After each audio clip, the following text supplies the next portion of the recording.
sov jeg for det meste. Og jamen, skulle jeg noget, så skulle jeg have hjælp til næsten alt. Noget som at gå i bad, det kunne godt gå hen og være noget af en prøvelse. Og skulle have hjælp til både at blive vasket og tørret bagefter.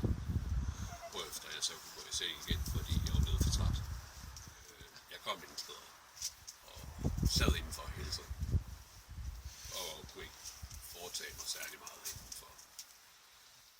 Klokken 8 om aftenen, mens vi havde gæster og lige skulle til at spise hjemmelavet is, så ringede telefonen, og jeg troede først, det var en sælger.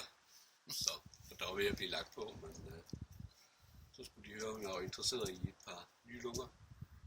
Og det var jeg jo. Så en time efter blev vi hentet og kørt til Rigshospitalet, hvor jeg blev opereret klokken 10 næste dag.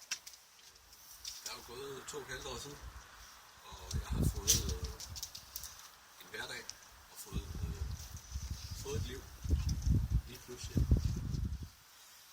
Jamen frigjort. Jeg er ikke blevet uafhængig af andres hjælp hele tiden. Og kan selv køre bil, jeg kan selv handle ind og selv gå i bad til stor glæde for mange.